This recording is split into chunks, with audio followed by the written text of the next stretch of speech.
crowd on their feet, 2 by 2, 40 cars deep, as they come through the tri-oval, getting ready for the start of the elimination race at Talladega Superspeedway. Pressure has not been higher. Green flag in the air.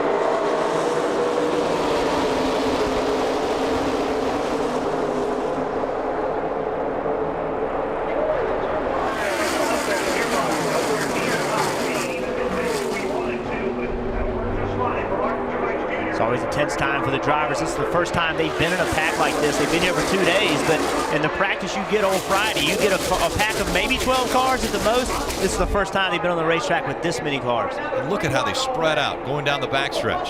Already 3 distinct lines have formed. And it didn't take Brad Keselowski to show us that side draft. They're going to use it all day long. He pulled down to the quarter panel of the 78, pulled the 78 back, now tries to clear him off of turn 4. Coming back into the tri-oval. 2 and 3 wide already. Keselowski starting to move back and forth to block. Get in front of whichever line is moving. Brad Keselowski dominating this race so far in terms of dictating the pace of the race. Has the very first stall on pit road, already gone for fresh Goodyear tires for that 2 car. No chassis changes, very happy with it, obviously has a ton of speed. 24 able to stay behind them as they came out, and Jack underneath the 22. That could be devastating for this team. Well, now it's also going to be very interesting to see where this Jack ends up. If it ends up on the racetrack, we could have a caution, and the 3 Joe Gibbs cars have yet to pit. They've actually put a few cars a lap down. And that's what the 22 needs. That's what they want, the best case scenario for them. You see him dragging it back and forth. He wants that Jack to come out to force a caution. And the 4 had to stay behind him. You can't come on, you can't blend onto the racetrack until you come out of turn number 2. He's still trying to get rid of the Jack. It's going down the backstretch at about 150 miles an hour. We talked about pit road mistakes. That's what we're talking about. Once again, the 11 gets a speeding penalty. Denny Hamlin too fast entering pit road. We talked about pit road mistakes. It's not just on the driver, it's on the crew. We've seen 2 issues here. The 11 and the 22 in the first round of pit stops. Yes, and this is just the first round of pit stop. 40 laps into this 188-lap race. Jack is still hung up. Jack's still underneath the 22.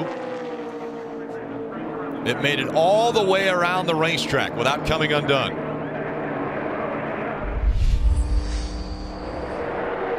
The penalty for taking equipment out of your box for the 22 was served when he came back to his box, when they were able to take the Jack out from underneath the 22. And that could be a reason why they didn't change left side tires. They didn't service the car. They just removed the equipment. That, you know, you got to remember, when you're under penalty, you can't really service your car. Marty. And guys, I believe the 78 has lost an engine. Martin Truex Jr. said the engine blew up down the straightaway. He said when he left pit road last time, there was smoke in the cabin, and he said they also had a very bad vibration. The smoke had gone away. He said the vibration had not, and just a moment ago, going down the backstretch, he said the engine just let go, guys. Obviously, this is going to be a huge hit for their championship hopes and likely take them out of it.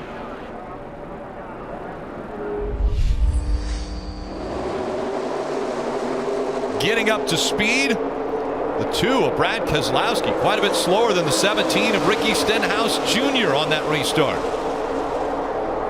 See Stenhouse Jr. Well, I don't know. I thought Stenhouse Jr. would pull down in front of the 2 car and block him, but he kept that bottom lane open. That's where you got to be selfish. Maybe he was trying to help Paul Menard, but honestly, in this kind of racing, somebody pushes you, great, but you got to go protect yourself. If you can take that spot, you got to go take it. Yeah, you definitely got to be more aggressive than that, especially when he got such a good restart. But we know Brad's really smart. He knows exactly what he's doing out there. He had a great shove from the 41 on that restart, and now he's back in the lead. Speaking of getting away, the 24 out in front. He must have listened to you, Junior. He's out front now. He brought the 16 along with him. We'll see how well the 24 can do. Well, the 16 is going to be able to get by him. So the 16 and the 24 were running side by side. Way up the racetrack goes Greg Biffle. Immediately up the racetrack to try to get in front of the 24, thinking that was the car he wanted to be in front of. Even though the 2 was coming as well, he thought the outside line with the energy from the outside line was going to be the best to protect the lead. We've seen Brad Keselowski sort of dictate the pace of this race. A moment ago, he gave up the lead intentionally because the water temperature on the 2 car was getting so warm. In fact, he said it was plus 15 at one point, over their maximum temperature he wanted to see. They got most of that debris off by giving up the lead and falling back through the pack. But Junior, why does it always seem to be that the cars, when we get in the single file pack around the top here at Talladega, get debris on the grill when you're leading? Well, when we're all running against the wall up high, we're all pulling all the debris up into that groove. And that debris is going to sit there and wait on that lead car to come pick it up. And these cars are so close to the ground, the splitters are right on the ground. He's going to shovel that right up into the grill. And we saw it with the 16, we've seen it now with the 2. If those guys get formed up against that outside line again, you got to watch that lead car. And he has to watch that debris. And it's mainly on the straightaways, the front stretch or the back stretch, where you're going to pick that up. We saw it just moments ago. And around goes the 16. The 83 falling up to the wall. 3 of them into the wall as it came out of 4. That's a tough break for Biffle. He had a good car, led some laps earlier. 83 of Jeffrey Earnhardt involved. Casey Mears in the back in the 13 there, and Greg Biffle. The 3 cars involved. Right here, straight ahead. Guys, come on. A lot of damage to Casey Mears. He was pinned into the wall as Biffle was able to get to his pit stall. Take a look at what happened. A lot of damage to the rear of that car as well. Okay, so they're coming off, or in the middle of 4 right here. You see Biffle's at the top of the racetrack. And he's kind of down half a lane. Jeffrey Earnhardt's in the middle, gets in the left rear quarter panel, sends a 16 spin and collects the 13 of Casey Mears. As we talked all week long, the 13 of Casey Mears not doing anything wrong. They crash and come right in front of him.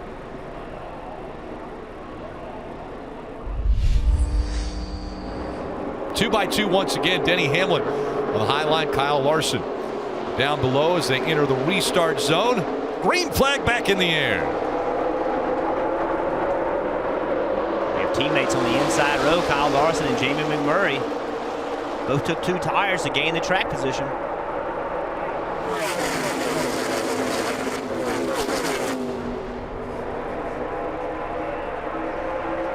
Coming up to speed, the restricted horsepower takes a while, almost a lap for them to get up to full speed.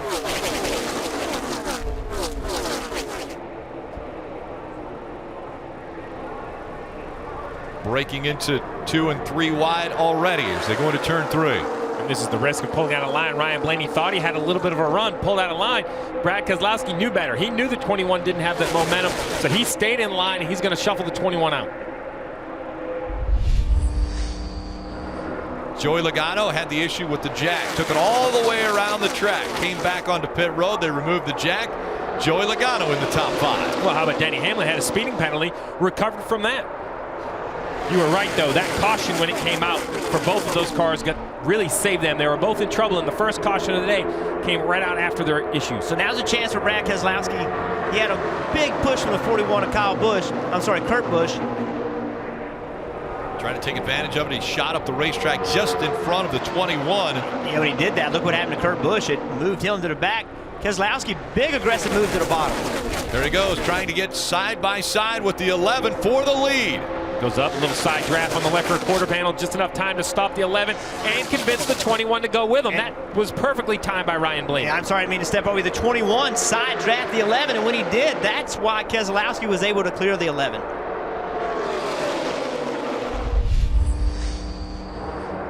You see his hand out the window. Yep. Keselowski had his hand out the window. Sorry, didn't mean to walk over. There you go. There's the move. He's going to try to let the 21 back in line, but we'll see how much momentum he's going to have to give up to do that. So right now, everybody behind him saying, can we take this, use this to our advantage? But I don't think they're going to be able to. That was a great move by the 21. Yeah, that was done Okay, here we go. exceptionally well. Locked out back, single file. So now because of the debris, Ryan Blaney out in front. A little bit of that paper debris that was on the grill of the 2 was blown off. 5 over. I don't know if I got it all. Think about they organized this at 200 miles an hour. Yeah. No, you Give take the drag lead. back so you can bump. I'm going to get in second, and you see there's still some communication about whether the debris is off or not. And look, when Brad Keselowski gave up the lead, look what it did to chase points. A whole handful of cars, single digits, either above or below the cut line. Yeah, we talked about the 19 and the Joe Gibbs races running in the back, trying to use that to their advantage. Well, right now, Carl Edwards is 1 point to the good. And you have the 3-car Boston Dillon 1 point behind but Austin has a lot of ground he can make up. So riding around the back may sound good, but it's got to all work out. And the 2 decides to drop down. He's smoking. starting to smoke. This could be it for the 2 and Brad Keselowski. Saw fire underneath the car. The 2 has definitely expired an engine. So did it overheat? Did they not get that done soon enough? Was the oil temp too high? We don't know, but that is a consideration. Third caution has come out now. Another Chase driver looks to have ended his day with an engine failure. Good job today. Sorry about that.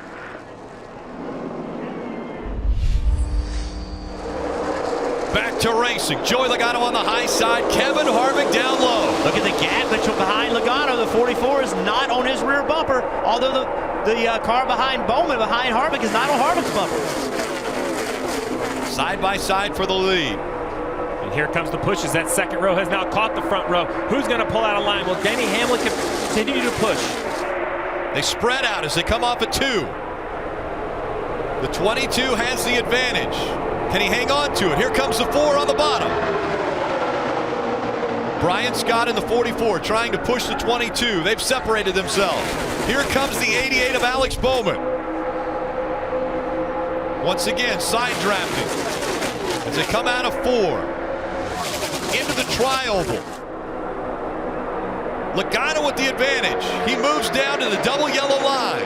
And the 88 gets and around goes the 88. Alex Bowman slides into the infield. The caution comes out. There will be overtime. Stay low below the line. That's exactly what we talked about. Coming to 2 to go, you have to make moves. You have to do things you weren't going to do earlier. You no longer lift. You no longer give someone a spot. You have to keep your nose in there, and it creates these wrecks. Here's a great view. Oh, he's coming around well before the 41 ever gets there. So you mentioned it, Steve. That bottom lane in the tri-oval, the very bottom lane where the 24 car is right now, there is less banking in the tri-oval than everywhere else in that bottom lane. So when you get all bunched up and there's a car on the outside of you, there's a car behind you, it takes the air off your car. And that is the worst your car will drive all day long, because there's so many cars, no air, and there's no banking in that bottom lane. 16.5 degrees of banking. So right there is on the bottom. You see he has to chase it up the racetrack, and it just goes around on him. I didn't see any contact. Keep digging here. 2 by 2 through the restart zone. Joey Logano on the inside. Brian Scott on the outside.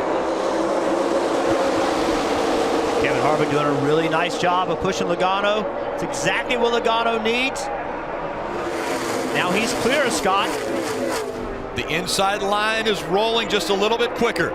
Inches separate these cars. All the way up the racetrack they go. Now Logano can just block. He's cleared the 4 car, got off of his front bumper. Now he can just block whichever lane is coming.